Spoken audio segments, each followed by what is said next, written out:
한번 따라 하시겠습니다. 거기서 나를 보리라. 오늘 새벽 부활절 새벽 예배에 우리 아이들이 참여하기 위해 저희 집 아이들은 어제 교회에서 저와 함께 교회에서 잠을 잤습니다. 그리고 이제 새벽에 아이를 깨우는데 아이들이 이렇게 새벽에 일어나는 게 너무 힘들잖아요. 오늘도 여지없이 아이들이 막 힘들게 일어났습니다. 근데 새벽에 일어나면서 저희 딸아이 중에 하나가 저한테 그러는 거예요. 아빠, 왜 부활절에 이렇게 새벽에 예배를 드려? 그래서 제가 예수님이 이 주일 일요일 새벽에 부활하셔서 그걸 기념하기 위해서 이 새벽에 예배 드리는 거야. 그랬더니 제 아이가 하는 말이 왜 예수님은 하필이면 새벽에 부활하신 거야. 좀 실컷 자고 화난 낮에 부활하셨으면 좋았을 거야. 이게 농담 삼아 이야기하는 것에 깔깔깔깔 웃으며 오늘 하루를 시작했습니다. 그리고 생각해 보니까 그렇지, 예수님 왜 새벽에 부활하셨는가? 바로 어둠 가운데 있는 우리들, 깊은 어둠이 더한 그 시간에 바로 우리에게 참 빛이 필요함을, 그리고 빛으로 오셨음을 보이시기 위하여 새벽에 부활하셨습니다. 오늘 부활하신 예수님으로 인하여서 우리 마음 가운데 기쁨이 가득하기를, 그 환한 생명빛 가득하기를 주님의 이름으로 축복합니다. 사람들은 외로움을 싫어합니다. 사람 만나는 것이 너무 지치고 피곤할 때에는 좀 혼자 있고 싶다 그러다가도 혼자 있을 시간 많아지면 사람이 그립다 합니다. 마음이 참 변덕스럽습니다. 요즘 사람 만나는 일이 참 감사한 일이구나 깨닫고 있습니다. 마음껏 악수하고 마음껏 부둥켜 안고 마음껏 마주보고 수다 떨 수 있는 것 참 감사한 일임을 실감하고 있는 요즘입니다. 사람들은 늘 누군가와 함께하고 싶은 욕구가 있습니다. 특별히 좋은 사람, 편안한 사람, 만나면 즐겁고 행복한 사람, 그런 만남이라면 더할 나위 없이 더 좋습니다. 그런 사람들의 마음을 미국의 시인 롱펠로우는 이렇게 노래한 적이 있습니다. 아름다운 사람을 만나고 싶다. 항상 마음이 푸른 사람을 만나고 싶다. 항상 푸른 잎사귀로 살아가는 사람을 오늘도 만나고 싶다. 언제 보아도 언제 바람으로 스쳐 만나도 마음이 따뜻한 사람, 밤하늘의 별 같은 사람을 만나고 싶다. 세상의 모든 유혹과 폭력 앞에서도 흔들리지 않고 언제나 제 갈 길을 묵묵히 걸어가는 의연한 사람을 만나고 싶다. 오늘 거친 삶의 벌판에서 언제나 청순한 마음으로 사는 사슴 같은 사람을 만나고 싶다. 모든 삶의 굴레 속에서도 비굴하지 않고 언제나 화해와 평화스러운 얼굴로 살아가는 그런 세상의 사람을 만나고 싶다. 아름다운 사람을 만나고 싶다. 오늘 아름다운 사람 만나서 마음이 아름다운 사람의 마음에 들어가서 나도 그런 아름다운 마음으로 살고 싶다.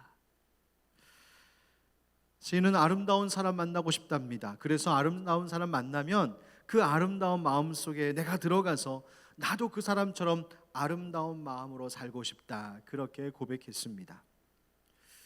아름다운 사람, 좋은 사람 만나는 것, 그것이 중요한 이유는 그런 사람 만나면 나도 그런 아름다운 마음을 배우고 나도 그 사람의 아름다운 삶을 닮아가게 되는 좋은 일들이 있기 때문에 그렇습니다. 그래서 만남이 중요한 것이고 누구를 만나느냐가 우리의 인생 가운데 너무나 중요한 것이죠. 오늘 성경 말씀에는 세상 누구보다도 아름다운 일을 만난 사람들의 이야기가 나옵니다. 바로 부활하신 예수님 만난 여인들과 제자들의 이야기입니다. 예수님은 아름다운 분이십니다. 그분의 외모를 두고 하는 말이 아니라 그분께서 보여주신 삶, 우리를 위하여서 행하신 모든 그 일들이 아름다운 것이었습니다. 태어난 지 6개월 만에 시력을 잃고 평생 빛을 보지 못했던 한 여인이 있었습니다. 이 여인은 육신의 눈으로는 아무것도 볼 수 없었지만 마음의 눈, 영혼의 눈으로 예수님을 보고 예수님을 만났습니다. 그래서 그 여인은 평생 동안 예수님 찬양하는 수많은 찬송시들을 남겼는데요, 바로 그 사람이 유명한 맹인 찬송 작사가 페니 크로스비 여사입니다. 우리가 부르는 찬송가의 많은 찬송의 시들이 바로 이 크로스비 여사가 작사한 노래들인데요, 이 여인은 눈은 볼 수 없었지만 그가 영혼의 눈으로 보았던 예수님을 이렇게 노래한 적이 있습니다. 아름답다 예수여 나의 좋은 친구 예수 공로 아니면 영원 형벌 받네. 예수님 예수님 나의 죄 위하여 보배 피를 흘리니 죄인 받으소서. 아름답다 예수여. 눈으로 보이지 않지만 그 영혼의 눈으로 본 그 예수님은 아름다운 분이셨습니다. 우리말로 아름답다 예수여라고 번역된 이 가사는 영어 가사로는 Jesus, oh, so fair art though. fair art, 여러분 아트가 뭐예요? 예술. fair art라는 말은 와 굉장히 멋진 예술. 예수님을 향하여서 당신은 너무나 멋진 완전한 대단한 예술과 같이 그렇게 아름다운 분이십니다. 여러분 예수님이 정말 그렇게 예술적으로 아름다우십니까? 십자가에 못 박히시고 가시면류관 찔리고 옆구리에 창을 찔려 피가 철철 흐르고 온몸에 채찍으로 맞은 상처로 살이 갈갈이 찢겨져 나간 그 모습이 정말 fair art, 그렇게 굉장히 아름다운 예술입니까? 그런데도 크로스비가 그 예수님의 십자가 달리신 모습을 바라보며 아름답다라고 노래한 이유가 무엇이었을까요? 그것은 그분의 죽으심이 우리의 죄를 씻겨주셨고 그분의 피가 우리의 모든 저주와 상처를 씻겨주셨기 때문인 줄 믿습니다. 그리고 그분이 다시 부활하셨기 때문에 그분은 아름다운 예수님이셨습니다. 그 아름다우신 예수님을 여인들이, 제자들이 만났습니다. 우리도 그 예수님 만나고 싶습니다. 우리도 그 아름다우신 예수님을 만나야겠습니다. 그럼 과연 어디서 우리는 그 아름다운 예수님 만날 수 있을까요? 우리가 뭘 해야 부활하신 예수님의 그 아름다움을 경험할 수 있겠습니까? 예수님께서 십자가에 달려 죽으시고 사흘째 되는 안식일 후 첫날, 즉 일요일 이른 새벽, 예수님을 사랑하는 몇 명의 여인들이 예수님의 무덤을 찾아갔습니다. 그런데 그게 웬일입니까? 예수님 무덤에 도착했을 때 예수의 시신은 온데간데 없었습니다. 대신 하늘의 천사가 열린 그 돌문 위에 앉아 있었고 그 형상은 번개 같고 그 옷은 희었다라고, 눈처럼 희었다고 성경은 우리에게 증언합니다.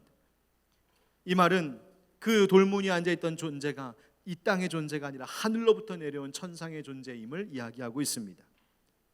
그 무덤문을 지키고 있던 경비병들이 있었는데 예수님 시신 없어진 것 보고 소스라치게 놀랐습니다. 이 경비병들은 사실 빌라도 총독으로부터 특별히 저 예수의 시신을 잘 지키라는 명령을 받은 일이 있었습니다.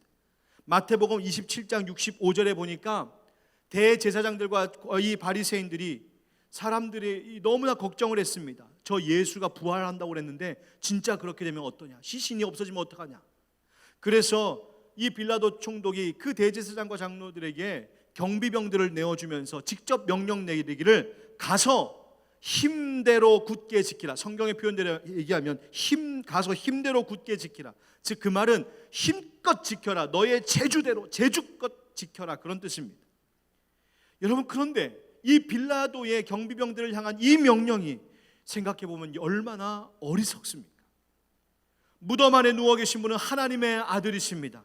그리고 그 무덤 문을 지키겠다라고 하는 이들은 경비병들 사람이었습니다. 어떻게 사람이 하나님을 상대로 지킬 수 있단 말입니까?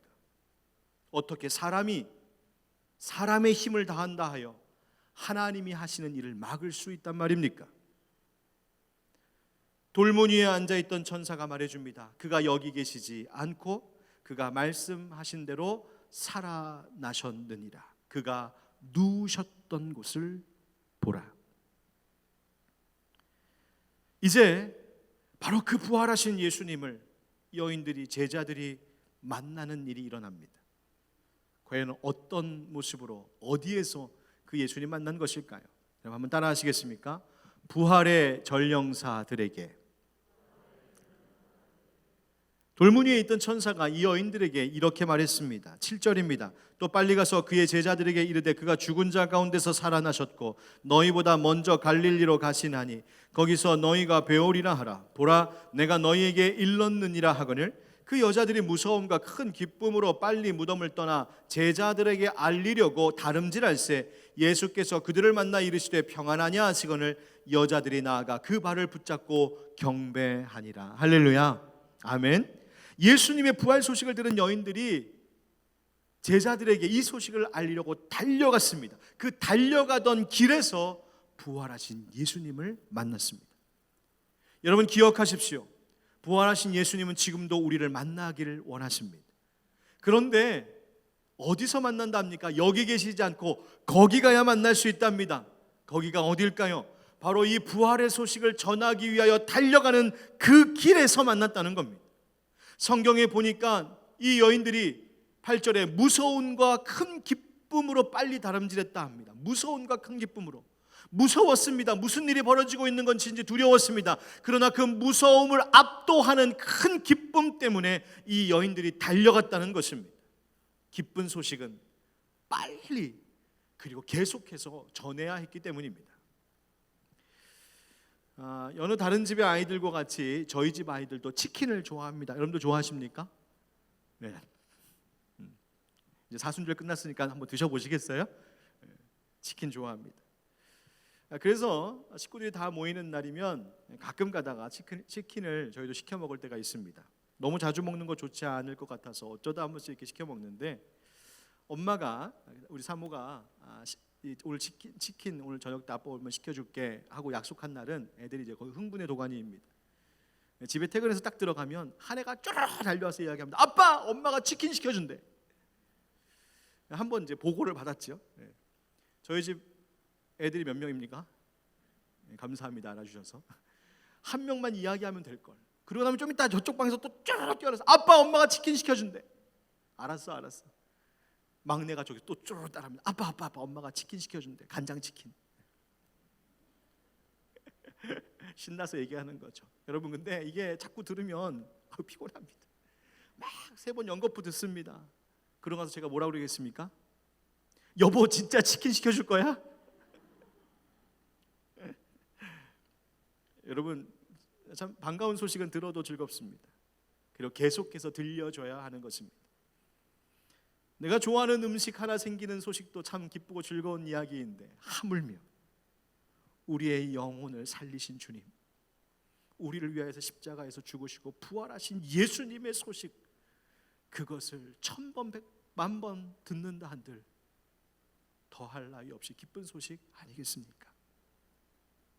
여러분, 즐거운 소식, 기쁜 소식은 자꾸만 들려주어야 합니다. 자꾸만 전해야 합니다.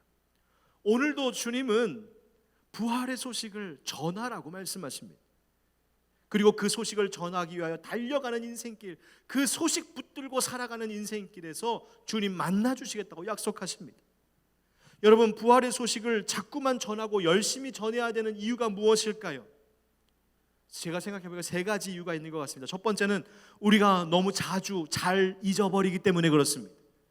세상의 슬프고 비참한 이야기들이, 아니면 타락한 세상의 향락의 소리들이, 아니면 사탄이 거짓으로 꾸며낸 가짜 소식들이 자꾸만 우리로 하여금 부활의 기쁜 소식은 잊어버리게 하고 대신 그 빈자리에 슬픈 소식, 걱정, 근심으로만 채우려 들기 때문입니다.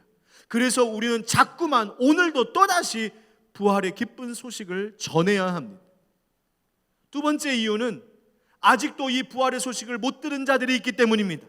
물론 그 이야기쯤은 알지 모르겠습니다. 그러나 왜 이 부활절이 우리 인생 최고의 날인지 아직도 듣지 못하고 모르는, 믿지 않는 사람들이 있습니다. 그런 가족들이 있고 친구들이 있고 그런 이웃들이 많기 때문에 우리는 지금도 부활의 소식을 또 전하고 자꾸 전해야 합니다. 세 번째, 우리가 부활의 소식을 또 전해야 되는 이유는 그 부활의 소식을 듣는 자뿐 아니라 바로 그 부활의 소식을 전하는 이에게 주님이 만나주시는 은혜를 베풀어 주시기 때문입니다. 부활의 소식을 전하는 자들, 부활의 소식을 들고 달려가는 전령사들이 될 때 바로 그때 그 인생길에서 우리는 비로소 그때 예수님을 만나게 됩니다. 마치 그 옛날 그리스 마라톤이라는 도시에서 벌어졌던 그 전쟁, 거기서 아테네가 승리하면서 승전 소식을 전하기 위해 40km가 넘는 거리를 쉬지 않고 달려가 쓰러지면서 우리가 이겼습니다, 그 말 한마디 하고 주저앉아 버린 그 병사처럼 우리는 고단한 인생길, 그 길 한복판에서도 여전히 손을 들며 외쳐야 됩니다. 예수님 부활하셨습니다. 마태복음 28장 19절 20절에 예수님은 이렇게 약속하셨죠. 그러므로 너희는 가서 모든 민족을 제자로 삼아 아버지와 아들과 성령의 이름으로 세례를 베풀고 내가 너희에게 분부한 모든 것을 가르쳐 지키게 하라. 볼지어다 내가 세상 끝날까지 너희와 항상 함께 있으리라 하시니라. 할렐루야, 아멘. 주님께서 우리와 항상 함께 하시겠다 합니다. 언제? 바로 성부와 성자와 성령의 이름으로 세례를 베풀고 내가 너에게 분부한 모든 것을 가르쳐 지키게 하는 것, 예수 복음 전하는 인생에게, 바로 부활의 소식을 전하는 인생들에게 너희와 항상 함께 하겠다고 약속하셨습니다. 사랑하는 성도 여러분, 오늘도 부활의 전령사가 되어보십시오. 너희와 항상 함께 있으리라 하신 그 예수님이 부활 소식을 전하는 여러분들의 인생길에서 만나주시는 복이 있을 줄 믿습니다. 두 번째로 따라합시다. 말씀대로 모인 곳에. 말씀대로 모인 곳에. 부활하신 예수님을 만난 여인들, 그 여인들에게 예수님은 이제 제자들에게 달려가서 전해야 할 메시지 하나를 건네주셨습니다. 10절입니다. 이에 예수께서 이르시되 무서워하지 말라. 가서 내 형제들에게 갈릴리로 가라 하라. 거기서 나를 보리라 하시니라. 그리고 나서 16절 말씀해 보니까 11 제자가 갈릴리에 가서 예수께서 지시하신 산에 이르러. 아멘. 지시하신 산에. 예수님께서 갈릴리로 가 계실 것이라는 소식을 전해들은 제자들이 예수님 지시하신 그 산으로 모여들었다는 것입니다. 그 산이 어디일까요? 분명 예수님과 제자들에게는 아주 친숙한 그런 산이었을 겁니다. 여러분, 마태복음을 읽어보다 보면 산이 굉장히 많이 나옵니다. 산. 그리고 그 산이라고 하는 장소에 아주 특별한 의미를 부여하고 있는 것이 마태복음의 관점입니다. 아주 독특한 관점이죠. 마태복음에 나오는 산들은 이런 경우에 등장합니다. 먼저 예수님 산에서 산상수훈 들려주셨습니다. 또 예수님 산으로 혼자 올라가셔서 기도하셨지요. 또한 산으로 찾아오는 수많은 병든 사람들을 예수님 고쳐주셨습니다. 산에서 영광스러운 모습으로 변모하셨지요. 그리고 감난산으로 나아가며 찬미하셨던 것이 예수님이셨습니다. 이처럼 마태복음에서, 성경에서 산이라고 하는 것은 아주 특별한 의미로 사용된 장소였습니다.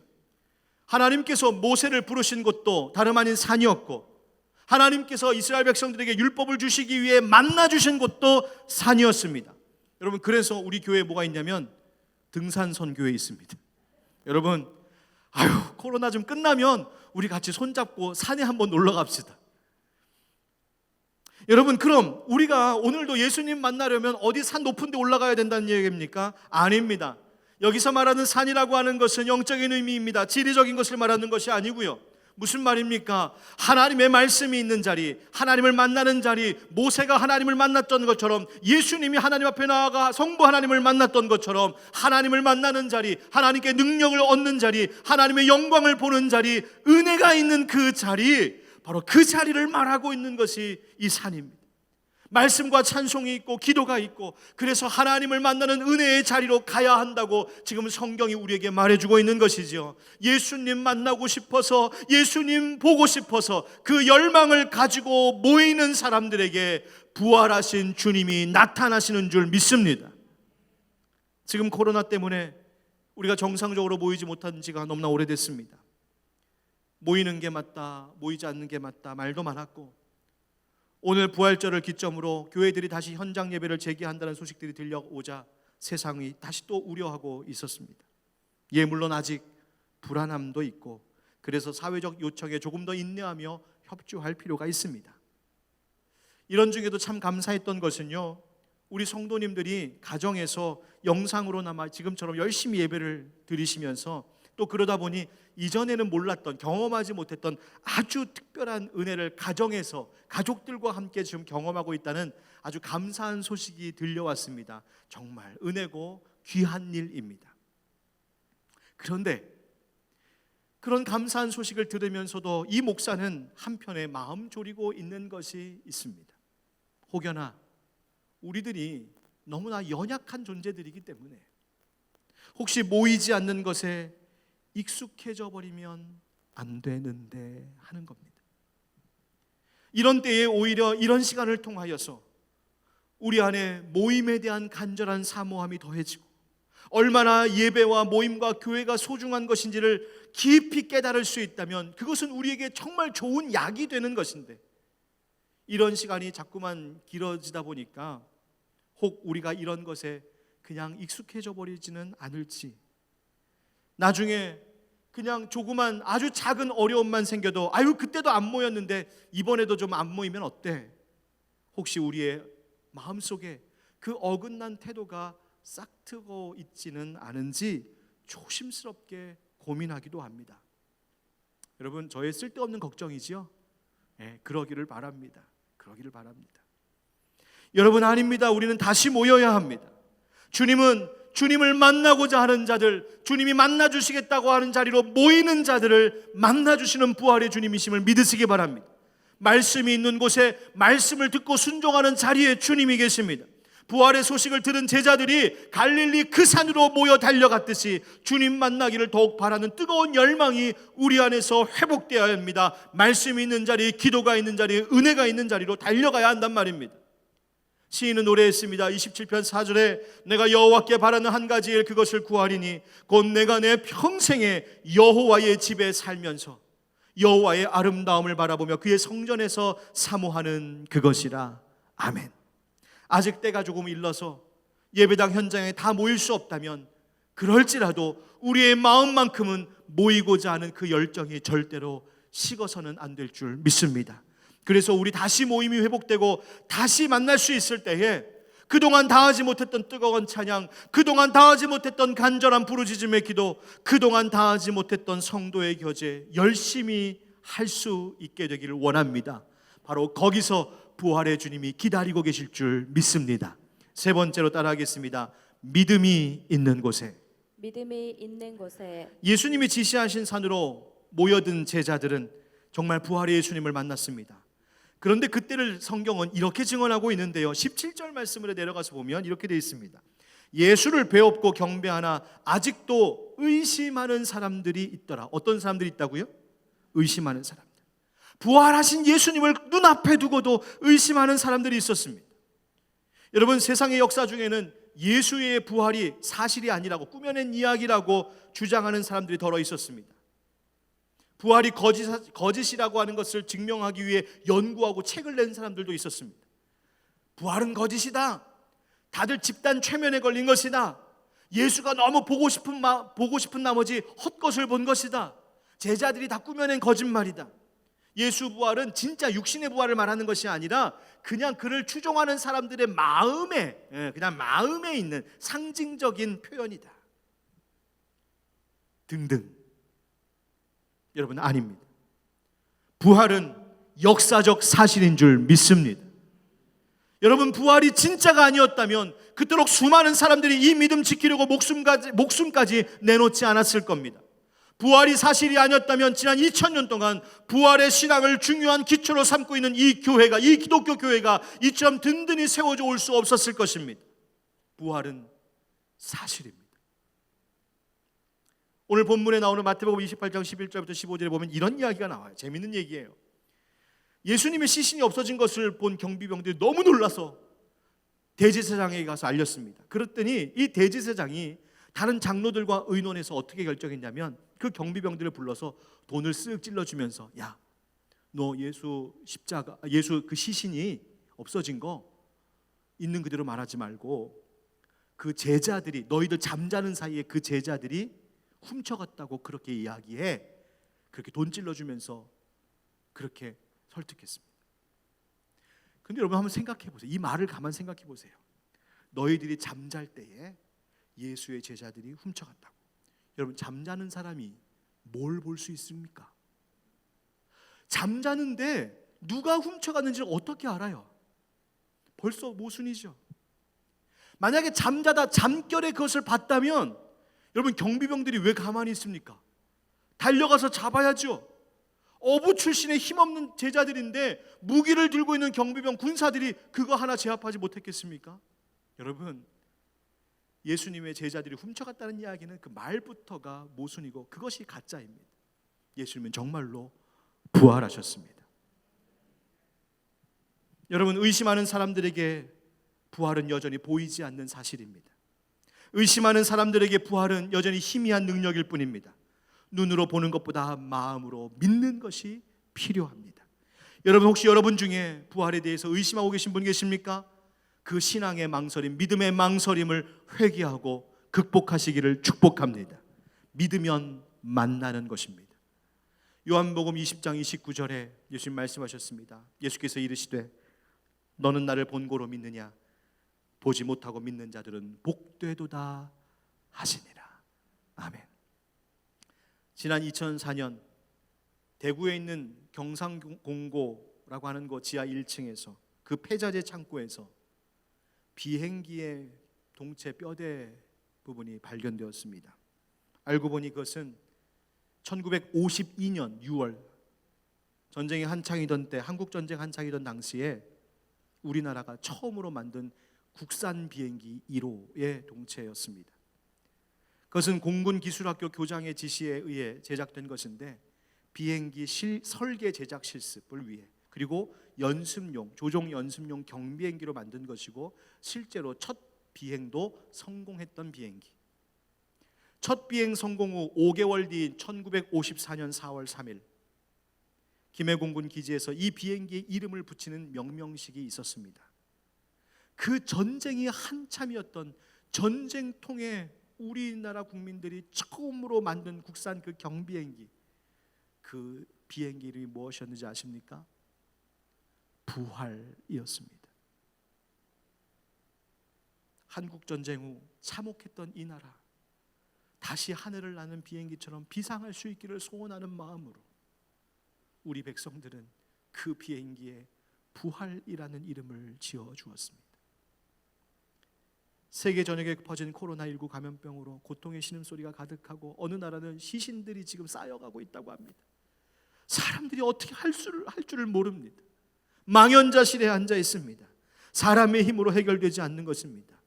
이런 때에 부활의 주님, 생명의 주인이신 예수님이 필요합니다. 예수님 만나야 합니다. 예수님 전해야 합니다. 거기서 나를 보리라. 부활의 소식을 전하는 그 길에서, 말씀하신 대로 모이는 그 자리에서, 그리고 의심을 버리고 믿는 그 자리에서 부활하신 예수님이 우리를 만나 주실 줄 믿습니다. 기도하겠습니다. 시간 우리 잠깐 오늘 말씀 붙들고, 주님, 부활하신 주님, 우리를 만나 주십시오. 우리를 만나 주십시오. 이 세상 가운데, 슬픔 가운데 부활의 기쁨으로 우리를 회복시켜 주시옵소서. 우리 함께 잠시 기도하겠습니다.